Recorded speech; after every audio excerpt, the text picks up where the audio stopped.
Wondered what happens when a bunch of treasure-hunting space explorers accidentally wake up a demon older than your grandma's grandma? Spoiler alert, it's a hairy, 1,000-year-old nightmare, and he's not exactly thrilled about being disturbed. Now, imagine the strongest beings in the entire universe lining up to take this guy down, thinking they've got it in the bag, only to get smacked around like they're in a bad training montage. Immortal beings, who usually treat death like a minor inconvenience, suddenly start sweating and respecting this ancient furball. Talk about an ego check. But here's the kicker, our poor explorers, they're barely B-level. That's right, these guys are so out of their league, it's like sending a kitten to fight a lion. They're facing off against S-level fighters who could literally erase them from existence with a casual flick. No pressure, right? Subscribe now, folks, because this cosmic catastrophe is going to be one heck of a ride, and trust me, you won't want to miss a single minute of the chaos. The story begins aboard a spaceship hovering in outer space near a planet.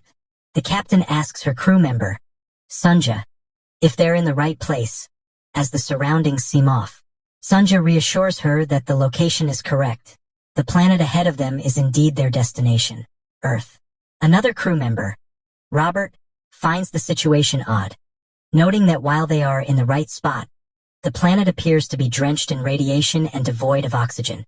The captain is skeptical that a high-value criminal, a senior member of the notorious Black Blood Gang, would hide in such an inhospitable place. She's frustrated with Robert for possibly providing false information, but Robert insists the intel is accurate, having been obtained when Howen hacked the main system of the beggar sect. The captain then asks Sunja for his opinion.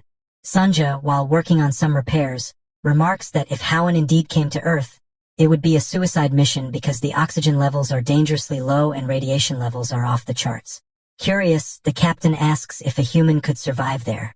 Sunja explains that with advanced radiation shielding and a high-capacity internal energy drive, someone might last about 6 hours. The captain then seriously questions Robert, asking if he's willing to stake his life on the accuracy of his intel. Robert hesitates, unable to commit, but the captain doesn't seem to care. She warns him that if the criminal isn't there, he'll be in serious trouble. Sunja then reports detecting a faint sign of life below the Earth's surface, prompting the captain and Robert to commence their search. They arrive at the designated location, with Sunja staying behind to monitor the ship and provide updates. The Earth has become a barren wasteland, and they find themselves at what was once known as Mount The. The captain is surprised to see the infamous Mount The, which Sunja explains is the origin of the Mount Tai star system and was once considered a legendary sanctuary by the old Martial Alliance. The captain scoffs at the thought, mocking the old leaders of the Martial Alliance for letting such a sacred place fall into ruin. Robert remarks that the Alliance never does anything unless it's profitable. Sunja then informs the captain that she is standing precisely where the life sign was detected. Although nothing is visible, the captain kneels and places her hand on the ground, speculating that whatever is buried there must be alive. She then activates her internal energy drive, causing an explosion that reveals a deep hole in the ground. After the dust settles, Sunja confirms that the life sign is still faintly present, and there's a sizable space beneath them. Ignoring Robert's suggestion to use an electronic ladder, the captain dives into the hole, with Robert following reluctantly. They soon discover a massive door with an inscription written by someone named Li Muqin. Robert can't understand the ancient language, so the captain asks Sunja to translate. Sunja explains that the text reads, "Thus the world fears me and imprisoned me with the great Dharma teachings. If you clumsily try to awaken me, death will greet you first."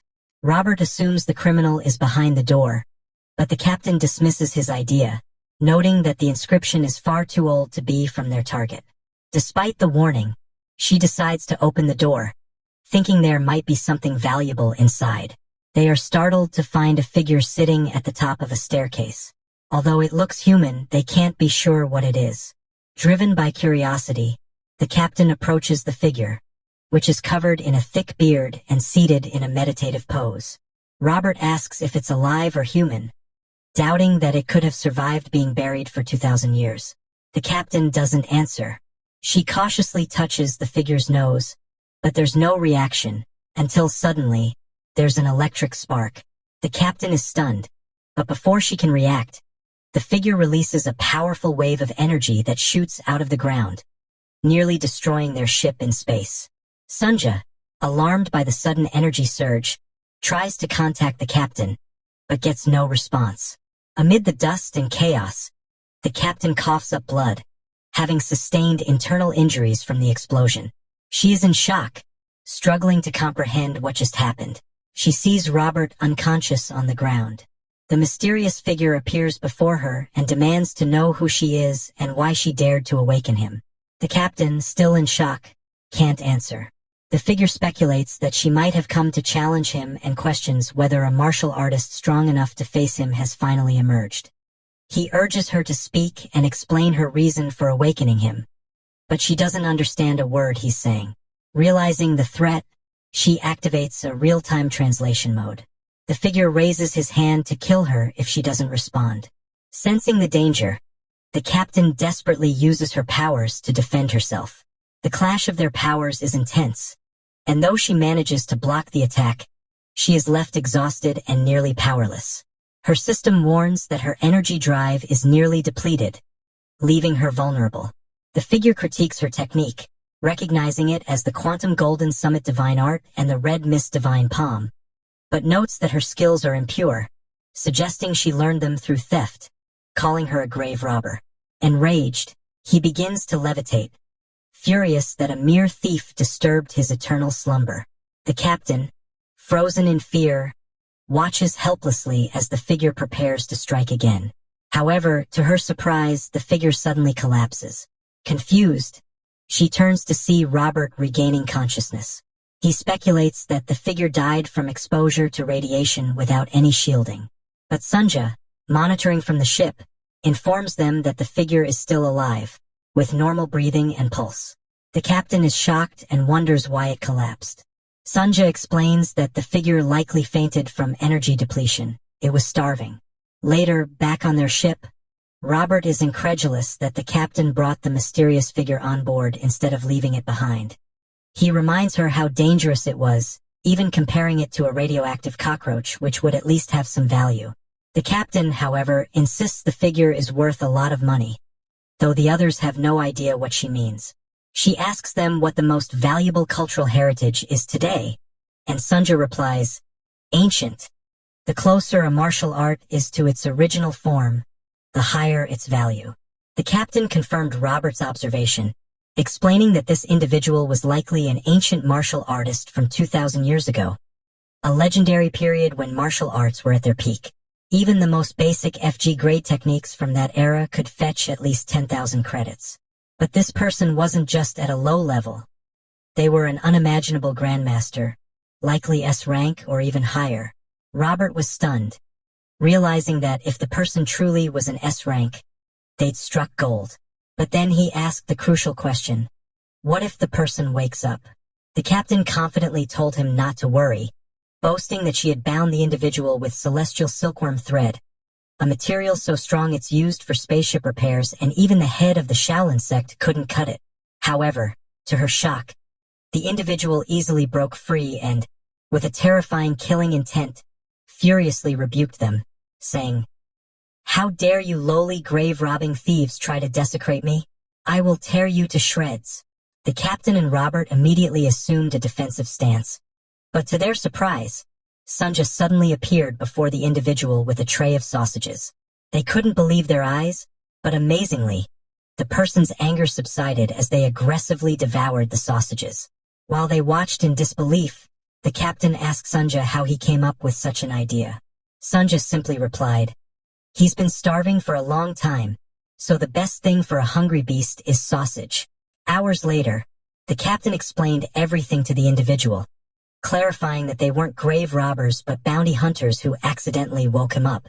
They explained that this was now 2,000 years after his time. After centuries of conflict, humans nearly destroyed the world and chose to live in the skies. While things have since stabilized, weapons, including nuclear arms, are forbidden, with only martial arts allowed. The individual was surprised and admitted he had no idea what a nuclear weapon was. He then asked what this era is called. The captain replied, "This is the year 1105 of the galactic calendar." The man was shocked, asking, "Galactic? Does that mean you all live in the sky?" The captain confirmed this and added that he should consider himself lucky for waking up after 2,000 years. However, the man lashed out, demanding she speak respectfully, reminding her that he was not someone to be addressed lightly. He angrily asked if she wanted to die for deceiving him, but they all pointed out the window, showing him the view outside the ship. The man was stunned when he saw it. The captain then told him that what he was looking at was once where he lived, but now it was utterly ruined. She patted his head and asked, "Now that you've seen it, do you believe us?" The man, exuding killing intent, replied, "Even if I wanted to believe, I can't. There's no way I can accept that the land I'm standing on is round." The captain was disappointed by how astonishingly ignorant he seemed. Suddenly, Robert noticed a foul smell emanating from the man's body. The captain, pinching her nose, told him he could learn more later but first needed to take a shower, and maybe trim his hair, since they would be staying together for a while. The man had no idea what a shower was, so the captain explained that he needed to take a bath. Hours passed, and they all stood in front of the door, waiting for the man to finish. Robert joked that they should have left his hair alone, fearing something mummified might emerge. But to their surprise, when the man finally stepped out, he was an incredibly handsome figure with a sculpted physique. As he dried his hair, he asked if there was more of what he had eaten earlier. They were momentarily speechless, still in disbelief. The captain eventually asked, "Who are you?" Sometime later, they traveled through the Milky Way with the man, now revealed as the protagonist, mesmerized by the view. It didn't seem like the sky at all. Although he once lamented the world's narrowness, he never imagined it could be so vast and strange. The captain then playfully pinched his cheek, asking, "How old are you? Just so you know, hibernation age doesn't count." Minutes later, at a star cluster in the Milky Way called PS, inside an asteroid space tavern known as Wild Crane Inn, the protagonist was voraciously eating sausages. Robert couldn't believe how much he was consuming. Sunja explained that the man had starved for 2,000 years, so Robert joked that he must be making up for 2,000 years worth of food. Sunja replied that judging by how much he was eating, that might just be the case. The protagonist finished his meal just as, elsewhere, the captain met with the innkeeper Wang the 18th. She told him she was looking for a broker who was both rich and tough because she had something extremely valuable to sell. Wang, smoking his pipe, asked how valuable it must be for her to be so anxious. She replied, "How much would a full collection of 2,000-year-old martial arts manuscripts be worth if they were all originals and all S rank?" Wang was shocked by what she said. Minutes later, after she left, there was silence. One of Wang's guards asked if what she said could be true. S-rank originals from 2,000 years ago would be incredibly valuable. But Wang dismissed it, saying it was worth 0 credits because if such things existed, one book alone could buy a planet and more. Yet here was a mere mid-tier bounty hunter claiming to have found a bunch of them. He deemed her claim nonsense and instructed his guard to kick them out. The captain returned to her cruise table and asked Robert where Sunja had gone. Robert replied that she went to buy supplies, apologizing for mistakenly referring to Sunja as male earlier. He then asked the captain how the negotiation went. She excitedly said it went well and that Wang would contact them immediately once he found a buyer. She glanced at the protagonist, surprised to see he had eaten all that food by himself. Robert remarked that, luckily, he had just stopped eating. The captain, not knowing how to express herself, admitted that if it weren't for the potential profit, she would have abandoned him.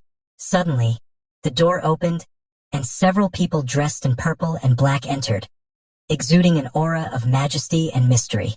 The captain was shocked to see them. They were members of the heavenly demon sect. The large man leading them scanned the room with a device over one eye, searching for someone. The captain and Robert observed them discreetly, recognizing the man as Sanhan Wu, the leader of the Red Wolf Squad. Robert was surprised to see the Red Wolf Squad, knowing them as the inspectors of the demon sect, but had no idea why they were here. The captain told him that the squad specializes in tracking, so they must be pursuing someone. She warned him not to make eye contact, as it could be problematic. The protagonist asked if the demon sect she mentioned was the heavenly demon sect. She nonchalantly asked how he knew about the heavenly demon sect when he had been asleep for 2,000 years, or if it had existed back then. He didn't reply, but he was surprised that people weren't fleeing. If they were truly from the demon sect, people should be in a panic. But the captain told him there was no need to flee.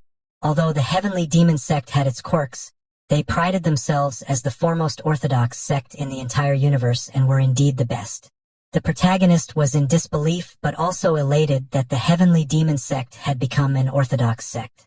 His distant and empty dream had finally come true. Wu continued scanning the inn, searching for someone, as some people looked on confidently while others hid their faces. With his face hidden, the man was ordered by Yu to look up.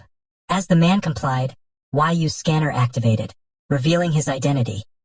A male with an internal energy of 52.7 Celsius, proficient in the 5-star Blackbird martial art, and wanted for robbery and assault, making him a level 2 criminal.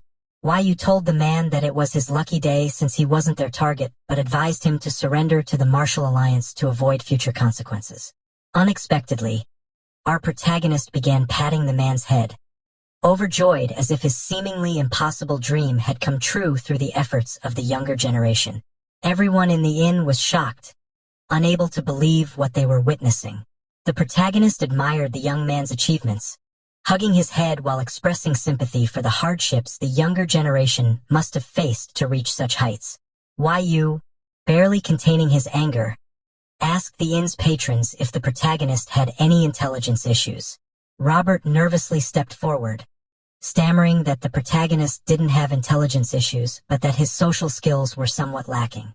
Yu then turned to the protagonist, calling him child and remarking that it was his lucky day too, because if Yu had sensed any martial energy in him, he would have already been reduced to pieces.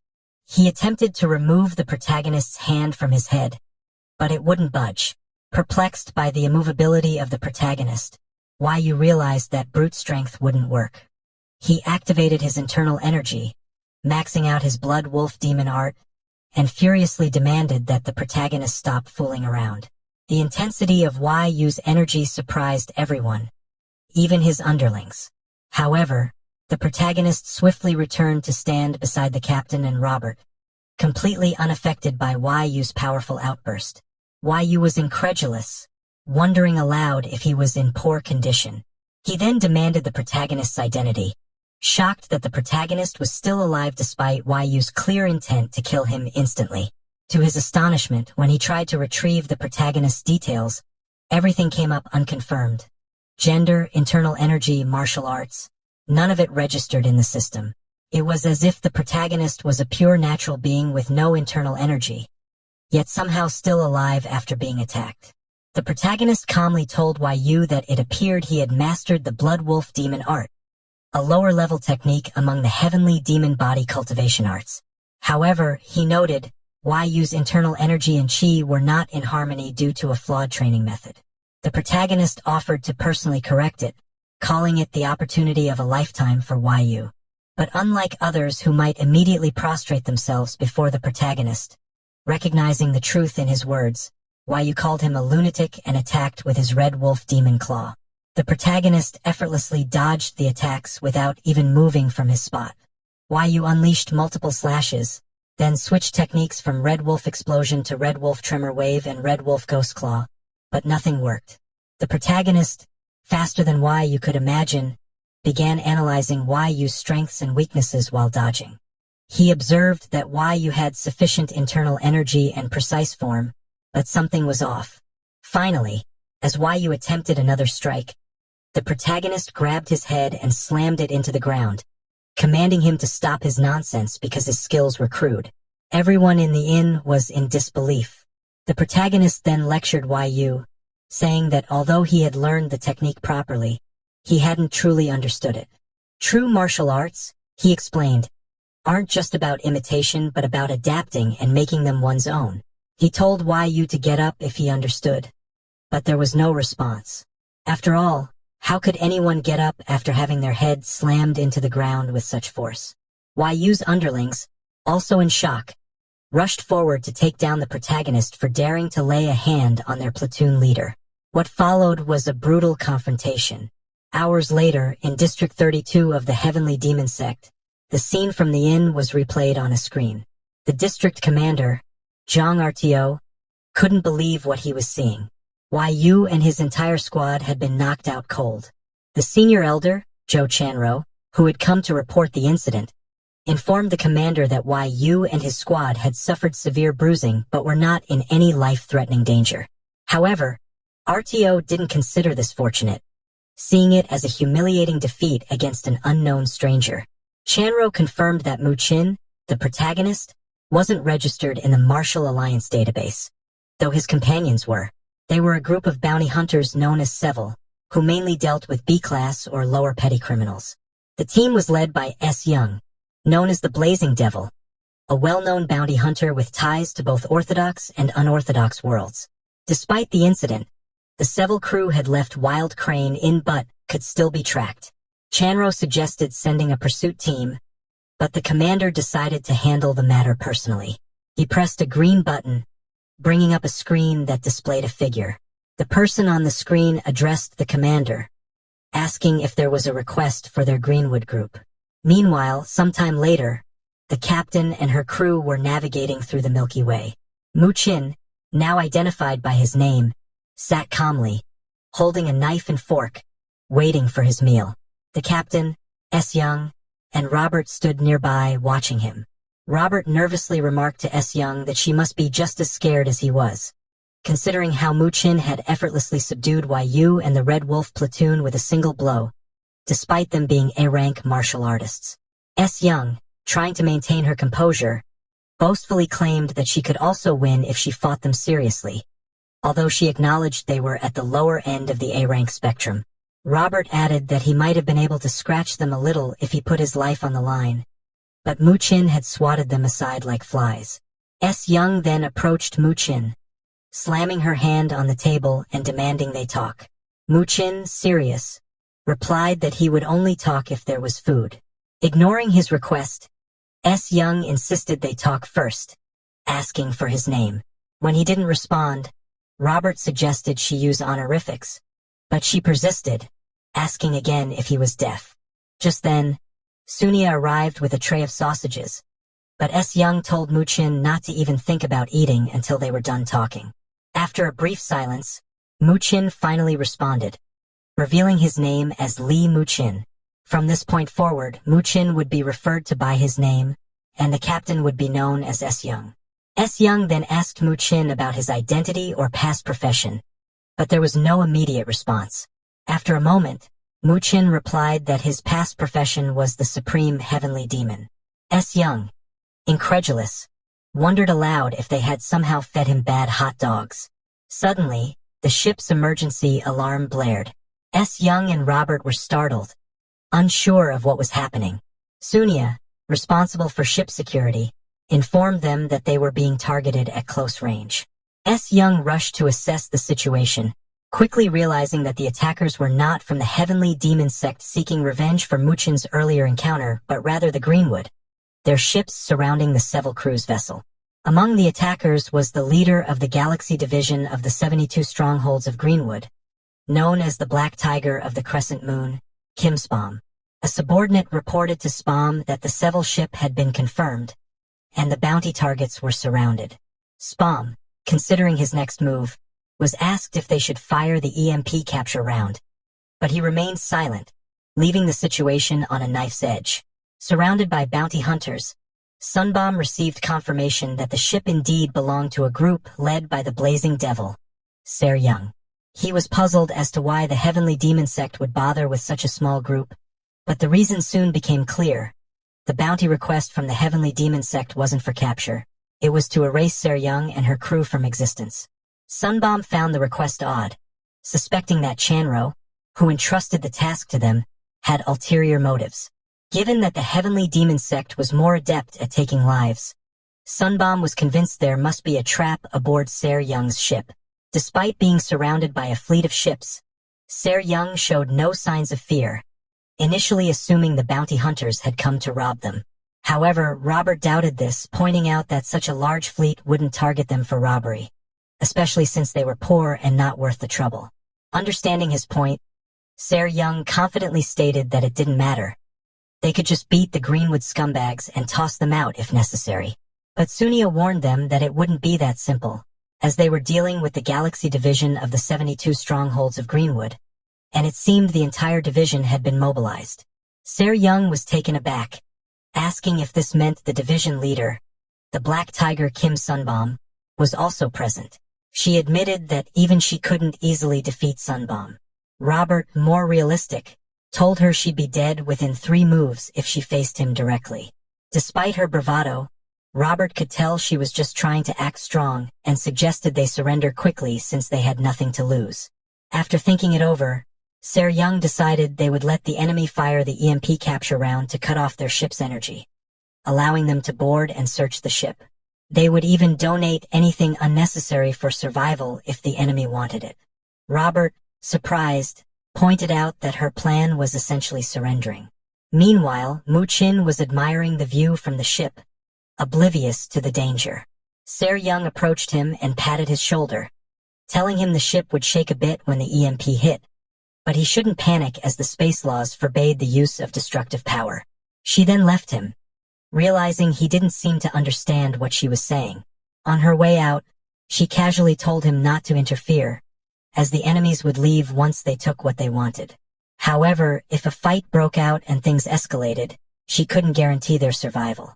Ser Young asked Sunia if the ship had already been locked down and told her to brace for impact.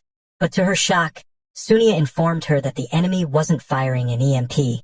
They were charging a ship-destroying photon cannon, indicating they intended to kill them. On the Greenwood ship, a subordinate warned Sunbomb that using the photon cannon violated space regulations and could cause trouble later. He suggested capturing and disposing of them quietly instead. However, Sunbomb, uneasy about the mission, decided it was safer to blow them to dust and shift the blame to the Heavenly Demon Sect. Back on Ser Young's ship, she panicked and asked Sunia if they could warp out and escape, but Sunia explained that they were surrounded on all sides. When Ser Young asked if they could block the attack with their shields, Sunia reminded her that they had sold some ship parts for living expenses, leaving them defenseless. As the photon cannon charged to full power, Sunbomb gave the order to fire. The energy beam shot directly at Ser Young's ship, leaving everyone on board hopeless, having accepted their fate. However, to Sunbomb's surprise, the ship emerged unscathed. The attack had been blocked by another large ship, which belonged to a woman holding a spear. This woman was Elena, popularly known by her nickname, the 8th-foot fighting ghost.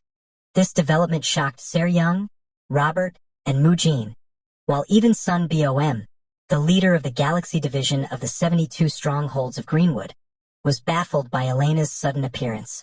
Sun Bomb's ship driver informed him that Elena had used a terraformation-grade shield to block their attack.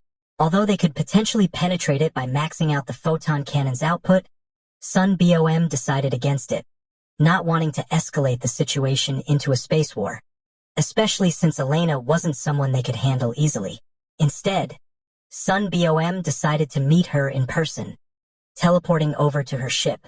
Upon meeting Elena, Sun Bom greeted her as his sister, trying to remind her of their family connection. However, Elena was uninterested and brusquely told him to get lost. Sun Bom was taken aback by her coldness but quickly reintroduced himself as the leader of the Galaxy Division, warning her that telling him to get lost was akin to disrespecting all of Greenwood. Elena remained silent, merely releasing her aura in preparation for battle. Watching from the S-Devil's ship, Robert realized a fight was imminent, but Ser Young warned him that defeating Elena was no easy task. She also mentioned that if Greenwood was unlucky, Elena's mother, known as the Lioness, might also join the fray, though Robert was unsure what she meant by that. Realizing the gravity of the situation, Sun Bom decided to surrender, acknowledging that a fight with Elena would only result in losses, especially since the mission to destroy the S-Devil's ship wasn't worth the risk. He offered to yield the ship to Elena if that was her target, but she simply turned her back on him and reiterated her command to get lost. Sun Bom, now suspicious, wondered why Elena was interested in the seemingly worthless S-Devil's ship. Elena then addressed the crew of the S-Devil's ship through a speaker, giving them an ultimatum. hand over what she wanted, or everyone would die. Se-young, Robert, and Mu-jin were confused, thinking Elena might also be after something valuable on their ship. Robert asked Se-young if she had stashed something valuable without telling them, but they both knew they had nothing of worth. Se-young then asked Mu-jin if he had any history with Elena, joking that maybe they had a fling or a bad breakup, but Mu-jin assured her that Elena wasn't after him. Instead, he suggested that it might be because of a child on board. Suddenly, a young girl named Quarren revealed herself from the shadows, having been using an advanced stealth technique to remain hidden. Robert and Se-young were stunned, having no idea who she was. Mu-jin explained that she had followed them from the inn, but he let her be since she posed no immediate threat. He was impressed by her advanced concealment technique, though Sunia pointed out that she was using a stealth ring, a quantum technology that was very expensive. Se-young, uninterested in the specifics, demanded to know who the girl was and why she had snuck onto their ship. Quarren nervously introduced herself and revealed that she was likely the target of the people outside, explaining that they wouldn't stop pursuing her as long as she was alive. Upon hearing her name, Robert recognized Quarren as the main vocalist of Prosan, a top rookie idol duo in the galaxy. He excitedly explained her background to Se-young, who was unfamiliar with the group. Despite the tension, Robert was thrilled to have such a famous person on board, even pulling out his phone to confirm her identity. Meanwhile, Elena repeated her demand, giving them 10 minutes to hand Quarren over or face death. Despite the growing danger, Se-young remained calm. She decided that since Quarren was an uninvited guest, she should be sent out to Elena. Robert tried to persuade Se-young otherwise, but she was resolute, arguing that they couldn't protect Quarren, especially against someone as formidable as Elena. Reluctantly, they placed Quarren at the ship's door to be handed over. As they watched Quarren prepare to leave, Robert expressed his doubts, feeling that sending her out wasn't the right thing to do, especially since she was the main vocalist of Prosan. Se-young, however, believed that their only chance of survival was to comply with Elena's demands. Just as Quarren was about to be handed over, Mu-jin unexpectedly intervened, placing his hand on Se-young's shoulder. Quarren was surprised and grateful for his support, but Se-young and Robert were confused about how he had suddenly appeared there. Panic ensued as Se-young tried to stop the door from opening, fearing that Mu-jin would be exposed to the vacuum of space without protection. Despite her efforts, it was too late. The ship's door opened, and Mu-jin stepped out into space. Quarren warned Mu-jin to be careful, noting that both Elena and Sunbomb were incredibly strong martial artists. However, Mu-jin began to exhibit strange symptoms. His eyes turned red, and he appeared to be in distress, struggling to breathe. Both Elena and Sunbomb watched in confusion as Mu-jin's face swelled, and he eventually collapsed, seemingly unconscious. Se-young, now in a state of panic, rushed to Mu-jin's side and activated a nanoshield to protect him. She frantically tried to revive him, pleading with him to wake up and breathe. To her relief, Mu-jin suddenly regained consciousness as if nothing had happened. Se-young hastily retracted her hands, her pride preventing her from revealing her concern for Mu-jin. Incredulously, she questioned his sanity for venturing into space without protection, warning him about the fatal temperatures and pressures that could destroy his body within seconds. Mu-jin simply smiled back, reassuring her that his status as a supreme being made him impervious to such earthly perils. As they approached the location where Elena and Sunbomb awaited, Robert, who had been observing the situation, expressed relief that Se-young had managed to provide Mu-jin with a protective shield, albeit belatedly. However, SJA pointed out that it was far too late and that not even the greatest of masters could survive such conditions unaided for long. Yet, Mu-jin had endured it impressively for over 6 minutes without any signs of damage, a testament to his extraordinary capabilities beyond human limits. Arriving at the scene, Se-young was immediately struck by the intense auras of both Elena and Sunbomb. The power emanating from Elena confirmed her reputation as a formidable combatant, eager for confrontation. Despite the palpable tension, Se-young warned Mu-jin not to interfere, insisting she would handle the situation herself. She greeted Elena and Sunbomb cordially, attempting to introduce herself and gauge if they recognized her as S. Young, leader of the S-Devils and the Blazing Devil. However, her attempts at conversation were met with indifference, as neither Elena nor Sun Bom seemed to acknowledge her presence or authority. Meanwhile, Warren clutched Muchin's hand, visibly shaken by the intimidating figures before them.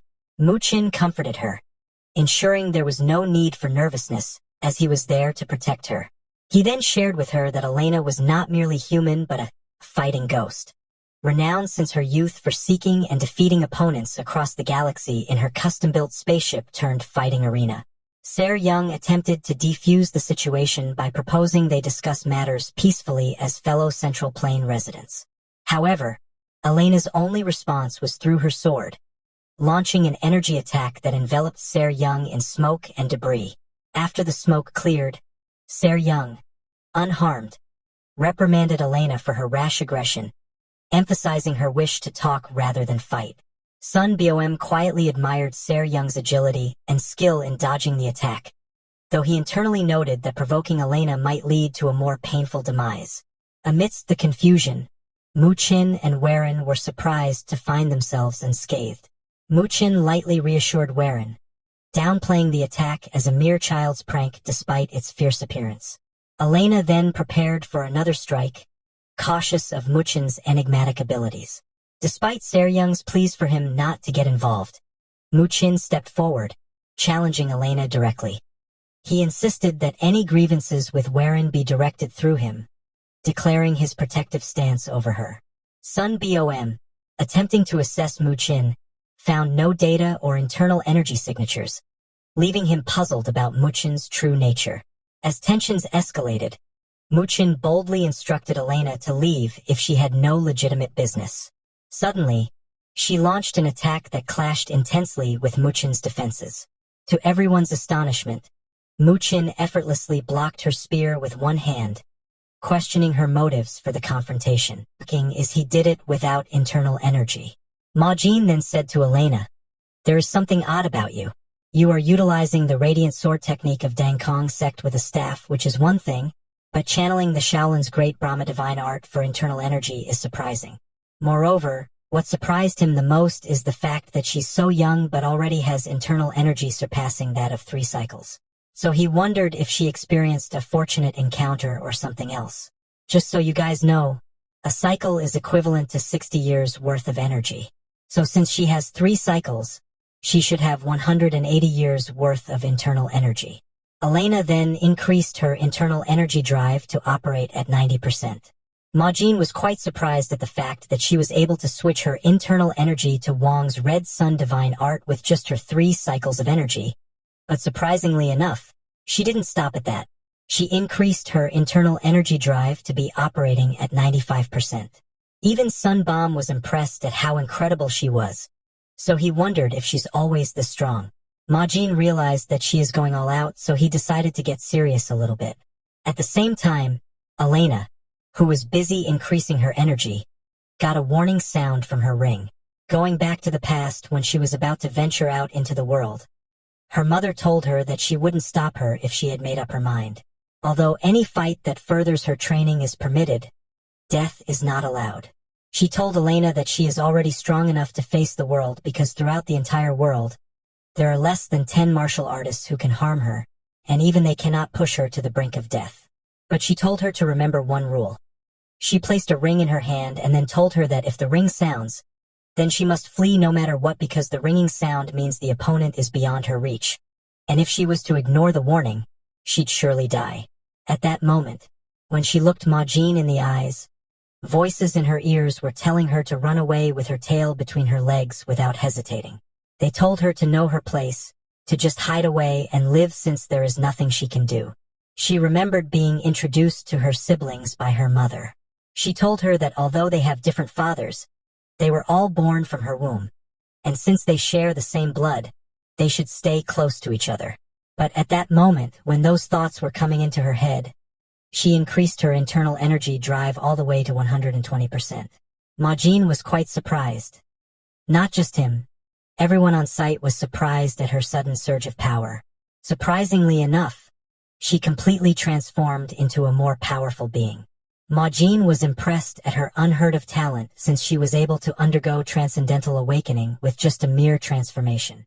That was when he realized that years have passed, same goes for martial arts, but her power is a bit too much for her to handle. Elena then charged forward to attack him. She got close and she swung her staff at him, but he dodged her first strike. Since it's the chaotic stormsword technique of a sect, she used another attack, which is the sun and moon twin wheels of the clan sect, but he was still able to dodge it. At the same time, her energy drive increased to 125%. The force from her attack increased, but Ma Jin dodged it because he was familiar with all the techniques she was using. Seeing that she was still unable to land a hit on him, she increased her energy drive to 140%. This time around, her energy transformed into a blazing storm, sending out multiple attacks. It's the technique called the dog-beating stick technique and the drunken 8 immortal step of the beggar sect and the 4,000 red needles of the esoteric sect. After all her attack combos and combinations of different techniques, he was still able to dodge her attack with no stress at all, as if he was toying with her. And now she increased her energy drive to 170%. But Ma Jin wasn't interested in playing with her anymore. He then unleashed an attack with just a swing of his hand, and bang, there was an explosion from their collision. The area was covered in smoke, and for a moment, no one knew if the battle had ended or not. But to their surprise, she came out unharmed, and she underwent another transformation. This time around, it was more like an aurora descent. She then charged forward at full speed, increasing her internal energy drive to operate at 190%. And as she was about to clash, Ma Jin told her through telepathy to stop. Although her talent is admirable, she has crossed the line of righteousness since her awakening shows wounds and desires. In addition, she's been consumed by her inner demons, and if she continued to reach any further, he'd have no choice but to kill her to stop her, since he promised to protect him, so he won't let her harm her. And so he activated his energy on his hand, summoning a very long sword at the same, determined to protect Warren and stop Elena if necessary. As Elena charged at him with full force, the resulting collision of their powers caused a massive explosion that rocked their surroundings, stunning both allies and adversaries. Sun Boem, narrowly escaping back to his ship, marveled at Muchin's formidable power, which rivaled the destructive force of their most potent weapons. In the aftermath, as they surveyed the damage, Ser Young confronted Muchin, questioning his reckless disregard for their safety. Muchin, injured yet resolute, explained that the extraordinary power he faced had necessitated his full force. They looked up to see Elena, still alive but significantly weakened, protected by an unseen force, leaving them to ponder the true extent of her abilities and the mysterious circumstances that had brought them all together in this volatile confrontation. The person who protected her was so beautiful. It was as if an angel had descended from heaven. Ser Young was astonished to see her, for she recognized the woman as the West Heaven Sword Matron, Sun Bomb, Elena's mother. Hours later, Elena was placed in a healing liquid, while Muchin and the others stood behind her. Spam was on his knees showing respect to his mother.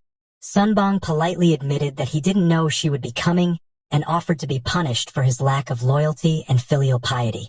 However, she told him that his opinion wasn't needed at that moment and instructed him to act as if he weren't there. She then politely greeted Muchin, introducing herself as the West Heaven Sword Matron. Spam was surprised to see his mother showing respect, and even Ser Young found it hard to believe that the West Heaven Sword Matron was being so courteous. The matron confessed to Muchin that she had violated the dueling code of martial arts by intervening rudely, driven by familial affection. She even offered to cut off her arm as an apology if he wished, but Muchin told her there was no need for such an extreme gesture. He then asked if Elena was her daughter, but Ser Young quickly intervened, urging him to speak respectfully as she was the West Heaven Sword Matron. The matron confirmed that Elena was indeed her daughter. Muchin then remarked that her intervention wasn't a bad choice, as family takes precedence over the dueling code. Ser Young once again pleaded for him to speak politely, reminding him that the woman before them was one of the 5 immortals, the West Heaven Sword Matron, known for her terrible temper and ability to split someone in two with just a glare. To everyone's surprise, the matron knelt down to beg for forgiveness. Some hours later, outside the ship, the matron confided in Mu Qin that she didn't know the exact reason why her daughter's consciousness had yet to recover. She also mentioned that Elena had likely passed through Mount Ha before coming to fight him, possibly commissioned to attack the devil ship. However, she noted that the martial arts he demonstrated earlier seemed to be the demon heart Surasword technique, and she asked if he had any connection to the heavenly demon sect. Mu Qin replied that he didn't know. In the past, there was certainly a deep connection, but time has passed. It corrodes even the strongest bond as if they were iron and dissolves connections dearer than life itself. The matron thought to herself as she looked at him in silence. She acknowledged inwardly that Mu Qin was indeed an extraordinary figure, with perfectly refined qi, internal energy, and martial arts, devoid of any artificiality. Such a state is only achievable during the peak period of martial arts, and what surprised her even more was that he appeared to be in his early 20s. She speculated that this might be the result of rejuvenation. The matron then asked, "May I dare request something from you?" Mu Qin responded, "Are you proposing a serious fight?" She was taken aback by his accurate deduction. He continued, "Though you're being polite, every word you say drips with murderous intent, like a sword being sharpened against flint, getting sharper and sharper." The matron acknowledged his sharp ears for catching her subtle whispers. Mu Qin then told her that he had never refused a challenge, but she should know that if they fight, one of them is bound to die, and the survivor would be severely injured. Something too strong has no room to bend. Otherwise it will break, he warned. The matron immediately unleashed her energy, ready for the fight, since he had discerned her intentions. But Mu Qin surprised her by asking if they had any compelling reason to fight. He then suggested that they should only fight if they have a reason in the future, as he still wanted to see more of the world. The matron, unable to respond, retracted her energy, and so the devil ship left the premises. Some hours later, Spam informed the matron that he had received a request from the heavenly demon sect to destroy the devil ship, a mission intended to be a silencing kill. The matron was puzzled by why the commander of the heavenly demon sect wanted to kill Mu Qin, despite the fact that he clearly possessed the supreme martial arts of the sect. Additionally, she wondered why they would hire Greenwood. It didn't make sense. Spam then told her that recent information suggested that the heavenly demon Red Wolf platoon had been annihilated by an unknown entity. Maybe they might be related, the matron told him. But there's no need to overthink it. No matter the situation, your imagination won't be able to deduce it. She advised him to prove his usefulness by thoroughly tracking the S-Devil's ship and reporting back. Sunbomb reassured her not to worry, boasting that the people from Greenwood pride themselves as the best trackers in the world. The matron looked at him for a moment in silence, then told him that she would trust him, but he should track them without interfering, as she did not want her child to get hurt. Spam was touched by her words, but then she paused and asked, "Ah, by the way, what's your name again?" He was shocked, thinking, how can you not know your own child's name? Meanwhile, on the S-Devil's ship, Sir Young furiously asked H. Rin, "What mess have you gotten yourself into? What did you do that got you involved with Greenwood or the 8-foot fighting ghost? And on top of that, you got the West Heaven matron involved? What the hell did you do? Did you flip the world upside down?" A few minutes later, after things had calmed down, they sat around a table. W. Rin apologized for causing them trouble, admitting that she honestly didn't know why everyone was after her. She explained that everything changed when she returned to Mount Hua, her hometown, after finishing her tour. Although the people in her hometown were the same, everyone suddenly tried to kill her, so she ran all the way to the S-Devil's ship. At the same time, Mu Qin was furiously munching on snacks. Sir Young asked Sunja if she understood what Huan was saying, as she herself had no clue. Sunja, however, found it equally difficult to understand her. Suddenly, Robert hit the table with force and exclaimed, "Did you just say Mount Hua? Do you mean the Mount Hua planet? My hometown?" He then demanded that she immediately tell him what happened to Mount Hua. But Huan, unable to hold in her disgust at how Mu Qin was eating, ended up throwing up. Meanwhile, in the room where Elena was being treated. Elena broke out of the tube after waking up, coughing and struggling to catch her breath. The matron asked Elena to tell her what happened on Mount Hua. At the same time, in the Wild Crane Inn, Wang saw the video of Mu Jin and Elena's battle, and everyone was surprised at such an intense fight. He then recalled Sir Young asking him how much a full collection of 2,000-year-old martial arts manuscripts would be worth if they were all original and all S-rank. He thought to himself that if what Sir Young said was true, they would be making a fortune. In another scene at the Heavenly Demon Sect, our 32 RTO couldn't believe his eyes when he saw the battle clip of Mu Jin and Elena. He had no idea what was happening. At the same time, someone asked him, "What do you think? Isn't it a familiar martial art?" That someone was none other than the matron. Rack acknowledged that it was a level of martial prowess never seen or heard before, but he didn't understand why she said the martial art Mu Jin used was familiar. The matron looked at him in silence and thought to herself that it seemed like he really didn't know anything about Mu Jin. She then asked him, "Then why did you pursue that person, especially with Greenwood's involvement?" Rack replied, stating that it was an internal matter of the sect, and even though she was the sword matron who ruled over the West Heaven Cosmic Code, it was not something she should concern herself with. Suddenly, in the blink of an eye, Rack's neck was cut. The cut was so swift that it took him a moment to realize he was bleeding, though it wasn't a deep wound. He held his neck and asked her if she was declaring war against the Heavenly Demon Sect. She replied with a smile, "Do you think I, of all people, would fear bloodshed?"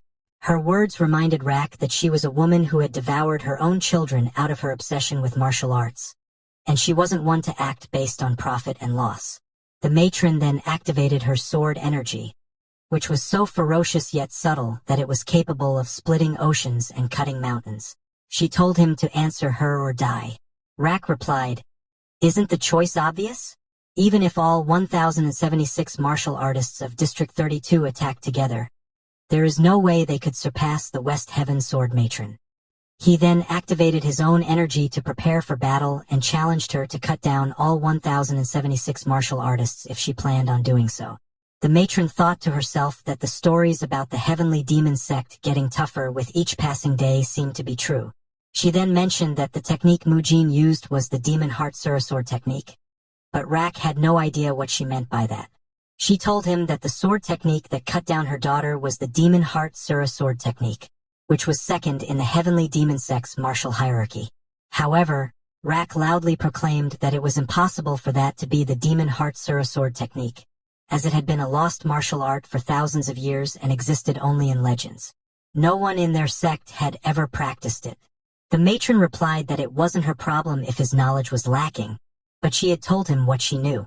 She then asked him again why he had issued a kill order for Mu Jin. Rack was speechless for a moment before he admitted that he wasn't chasing after Mu Jin, but rather he was after the girl, Huan. Hours later, in the Tal Vitra orbiting star system, the S-Devil ship arrived at Mount Hua planet. They scanned through Ham County with their surveillance cameras, but surprisingly, it looked completely empty. S. Young asked why it was empty and wondered if it was a holiday, but Robert told her that might not be the case because all the store doors were open. Sunja added that the town had over 10,000 inhabitants, yet there were no signs of life at all. Robert anxiously shook Ser Young, urging her to go down quickly, as he was sure something terrifying had happened and that everyone had either died or fled. She then asked him why he was suddenly so agitated, and he replied that it was because it was his hometown. At the same time, Huan was crying while looking at Mount Hua. Mu Jin then told her to speak up if she knew anything, but just as she was about to speak, Sunja informed them that she had detected a life signal. Judging by the location, it was inside Mount Hua's main headquarters in the Jaha Pavilion. Ser Young was surprised to hear this, as the Jaha Pavilion was where the leader of the Mount Hua sect resided. Sunja told them that although there was only one person, the life signal was very strong. It seemed like Huan knew something but wasn't saying it, so they all went to the Jaha Pavilion. The pavilion was covered in fog, with only some parts visible. As they approached, Ser Young asked Robert why he had suited up that way. He told her that he came to fight whoever dared to mess with his homeland. She then asked if his suit was still functional since he had stashed it away in the warehouse as soon as he was discharged. She even thought he had already sold it off, but he told her that he would always be a special forces soldier, even if he was tired. Se-ryung then asked Sunja if she was still detecting a signal. Sunja replied that the life signal was getting stronger and might not even be human, so she advised caution. Se-ryung then told Sunja to deploy a reconnaissance drone first, as they needed to identify what it was. However, before they could do so, Robert ran in at full speed to confront the monster inside. Se-ryung didn't stop him but decided to stay on alert and follow him. As they walked through the tunnel, a massive outburst of fire energy was shot at them. Under normal circumstances, such firepower would have been lethal, but Muchin was quick enough to save them. Se-ryung was bewildered by what had just happened, but what shocked her most was how Muchin had thrown her to the ground. They then hurried to where Robert was, only to find him covered in smoke. He had also blocked the fire that had been shot at him earlier. Se-ryung couldn't tell if he was dead or alive since he wasn't moving, so she asked Sunja if he was okay. Sunja replied that he was fine, and the combat armor had done its job. The reason he wasn't responding was probably because he was scared out of his mind. Mujin stood alone, looking up. Suddenly, the room filled with something like blossoming flowers, and in front of him stood a man exuding a terrifying amount of energy. Muchin stood still, saying nothing. Sunja asked if the man was the source of the life signal, and Sunja confirmed it, saying that if the data was correct, the man was the leader of Mount H, popularly known as the Flourishing Blossom Sword Sovereign, Ywan. Muchin touched one of the flowers and remarked that the fact the plum blossoms opened from the heat indicated that the man had achieved the peak of the plum blossom heavenly fragrance heart technique, though he couldn't understand why the plum blossoms had bloomed in purple. He deduced that the plum blossom heavenly fragrance technique had mixed with the purple mist divine art, and if that was the case, things weren't looking good. At the same time, Hyun was crying because the man standing before them was her father, surrounded by an intense aura of energy. As the energy intensifies, Lady Se-ryung asks the power man Muchin what's wrong and what's the problem. Her tone suggests that something is amiss. The scene shifts back to the meditating figure. Muchin explains the significance of the techniques being used. The plum blossom heavenly fragrance heart technique embodies extreme yang, while the purple mist divine art embodies extreme yin. It is revealed that these techniques are so powerful that even the elders of Mount Hua can only choose one to master. If extreme yang and extreme yin mix, the combination of these two opposing forces could have unpredictable and catastrophic consequences. When a martial artist's desires surpass their limits, a demon takes root in their heart. The person is no longer human. The tension rises as the powerful guy urges others to flee, acknowledging that the fight won't be an easy one, and admitting that even he cannot guarantee safety of them all. The girl Hyun calls this meditating figure her father and runs towards him. Se-ryung tries stopping her with a desperate final cry because going there could end badly, as the characters are engulfed in a blinding clash of energies, foreshadowing the impending battle and the unknown outcomes that await them all. Mujin says it's too late to stop anyone now. The girl Hyun has already reached her father, whose body is engulfed in a swirl of vibrant light. The ship pilot Sunja is also watching the events unfolding from a distance. With a fearful expression, she sees danger as the girl goes towards her father, marked by an ominous countdown clock ticking. The girl Hyun embraces the powerful energy source which is her father. The story then zooms out to reveal a grand, glowing chamber where a lone figure is seated on a throne, bathed in a golden light. Next we see a gentle, reassuring touch, hinting at a complex relationship filled with tension and care. Se-ryung does not understand what is happening, but then a voice is heard saying that it is normal. The world has returned to normal. The ship pilot Sunja is also confused what this voice is talking about. Then we see the countdown reaching 18. Mount Hua starts getting filled with life. People can be seen on the streets, unlike what was seen when they arrived earlier when the place was all empty. Now the people who had disappeared have somehow appeared all at once. They are also acting like nothing abnormal ever happened to them, like they never disappeared. Se-ryung just watches in awe while Mujin becomes pretty calm for now. Mount Hua keeps getting more and more lively with lights all around. Then in a peaceful setting, the characters are seen in a more relaxed atmosphere after the intense events that had transpired. Se-ryung reminds how Sunja the pilot told them that there were no people while in actuality the place is filled with them, so she wonders if the bioscanner was malfunctioning. Pilot reminds her back that they both checked it together and at that time the scanner was definitely working normally. She says that even now the scanner is working normally. But still something is off, as all the people who are here have had all their internal energy completely drained. Everyone, both children and adults alike. But Robert feels like if they all look alright then things just have to be also fine. Previously they thought everyone was dead, but now they can see that they are alive. So for now the glasses guy Robert just wants some food to satiate his hunger. He asks the staff there to take his order. Se-ryung points out how just a while ago he was making such a fuss all by himself while now this. She is jealous of this simple way of living. A server starts coming over. Robert says he wants to have a double serving of noodles and a large special dompa pork. He wanted to order more, but the server just passes him by completely ignoring him like he is not even there. This confuses Robert himself as well, but maybe she was just too busy to hear him, as she is also taking and bringing orders of the other folks around there. However, he certainly was talking to her directly. Then, when she starts coming back his way, he tries again to place his order. However, once again she just ignores. Robert was not expecting someone to ignore his order twice. Pilot Sunja points out that it's not that they did not hear them. It's like they cannot even see them. No one in the restaurant has ever stopped to look at them. Even when these folks were right in front of them, they just pass by as if they are just part of the scenery.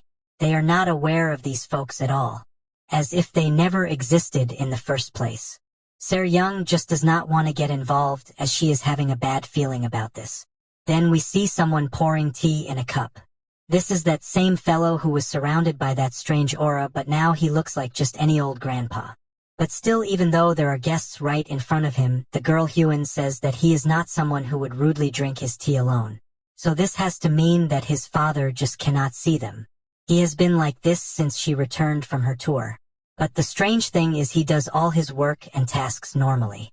He still drinks tea, goes for inspections, eats meals, tends to the garden. Always at the exact same times every day like a wound-up doll. Moojin reaches out to the elder figure, who is seated calmly, trying to examine the elder out of curiosity. While the elder remains composed, Hyun reiterates that it's no use since he just cannot see them. Still, she asks him to be careful because if anyone prevents him from following his repetitive routine, which the Moojin just did, something bad will happen. Sadly, Hyun's warning came a bit too late. Now she just wants Moojin to get out of the way as the elder's sword is coming straight towards him to strike. Thankfully, Moojin is himself the power boy who is quite an expert in dodging stuff like this. But the redness in the air still remains as the elder comes towards him with his sword to make another strike. Moojin dodges again and again. No matter how quickly the strike comes or how many times they come, the boy does not allow even one to connect. But the elder does not appreciate this disrespect to his skills, so he powers up even more, causing that strange aura to start leaking out of him once again. Moojin has had enough since things are getting too dangerous. He also decides to bring out his aura. Both of them clash their hands with each other, creating an epic clash of auras, creating immense destructive power. The girl Hyun is also near, and this could seriously hurt her if they don't remain careful. She asks them to just stop. But among the smoke and dust around, purple aura is once again seen. This is just like what they witnessed earlier. It's that reaction again, exhibiting both extreme yang and extreme yin together. Hyun shouts, asking for that teacup to be returned to him, because if that is not done then he will rampage even more. Moojin says that when surpassing an unreachable limit, the human body cannot withstand it. If her father keeps this up, then he will fall into his inner demon as his body bursts like a balloon, ending up spread into pieces. Being able to do this should clearly be an impossible realm, but the father's strange aura keeps on rising. Those purple flowers also start showing up. Now the human in front of them has turned into a being who is human, yet not a human. Moojin wonders what is the story behind this all. Girl Hyun again asks him to hurry up as things keep on getting more and more dangerous. Just when the girl thinks that it's too late for doing anything, the boy Moojin throws the cup like he is pitching for baseball. The ball goes straight towards the dangerous aura. Anyone would think that the aura would destroy the cup itself, but that does not happen. Instead, the whole flower starts disappearing from the point where the cup touched it. Girl finally calms down, as this is what she wanted. His father grabs the cup. His aura starts calming down once again. The dangerous vibes around also start going away. Elder puts the cup back on his table, pours more tea into it. Everything returns to normal. Mujin says nothing and just watches silently. The girl Huan is also quiet now. Under a serene night sky, where 2 moons shine brightly among the clouds, casting a tranquil glow over the world below. On a balcony overlooking the scene, the girl Huan and Power Boy Mujin stand side by side. Girl says that after finishing the interstellar tour, she came back home half a month ago, and everything had changed like that. Ser Young, Robert and the pilot are also standing still, as if not wanting to mess up anyone's routine. All those people are like wind-up dolls, repeating the same things at the same time in exactly the same way. The glasses guy Robert then tries talking to some other guy, hoping to learn what is going on here without realizing that if their repetition is interrupted they just stop. Not just them, in fact everything stops, and then strange things start happening around whoever disturbed them. Pilot Sunja and the glasses guy Robert wonder if that was some kind of teleport technique. Pilot says she does not know. Lady Ser Young does not like this answer from her pilot Sunja. Because if she does not know, then whom could she rely on for answers? Sunja then says that judging by the particle waveform, it seems like teleportation, but the scale is too large. While Ser Young was thinking about the scale, she also notes how the surroundings became empty again. All signs of life have also disappeared from the entire planet. But this is not all that happens. The girl Huan reveals further that when everyone disappears like that, those things appear. Whatever those things are, Sunja and others are soon about to see them right in front of their eyes. There is quite a number of them. And as they keep coming closer, Sunja and the others start getting worried. All of them have swords in their hands, but you cannot see any expression on their faces. It is hard to tell what exactly they are. But Robert understands that they all certainly are in a very dangerous situation. Once they are close enough to make out their details, Ser Young gets shocked. They all agree that these are looking like some kind of androids. However, there is still a question about why they all look half-finished. Sunja analyzes and says that they're not androids, they're construction droids. They are models created for simple labor like planetary development. They are early models. They are equipped with low-capacity AI, so their cognitive abilities are limited. If they are just construction robots, then they don't think there is any need to be freaking out. As according to the 3 laws of robotics, droids can never harm a human. But Robert is not very sure, since all of them are holding swords which might just not be for show. Ser Young says that those are probably just to be used in place of tools. She goes ahead to talk to them and says that there are people here, so all the droids should just move aside and find another path instead of crowding around and scaring people here. But before she can complete her sentence, the droid in front comes forward with his sword in the position to attack. Before, however, the sword can hit, the droid loses its arm due to an aura slash. Ser Young also quickly moves back to create distance between her and the hostile droid. She shouts to ask what's the big idea at play here. Is it some kind of malfunctioning which is causing the droid to act this way? Then she notices that not just one droid but all the others behind it also start coming forward to attack with their swords.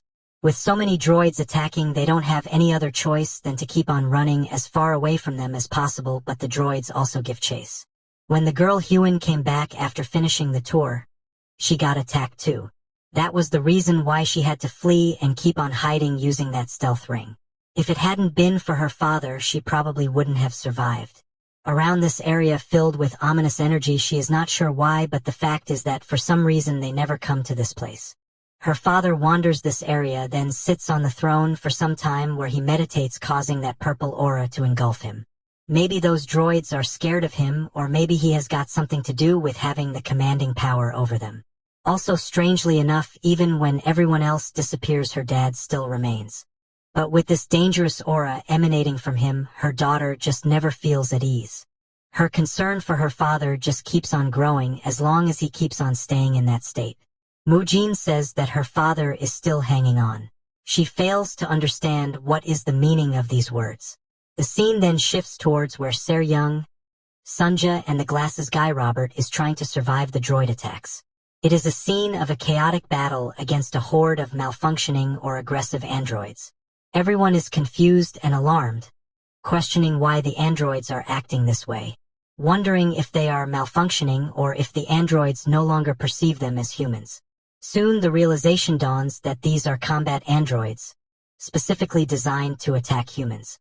As the situation escalates, they prepare for the onslaught.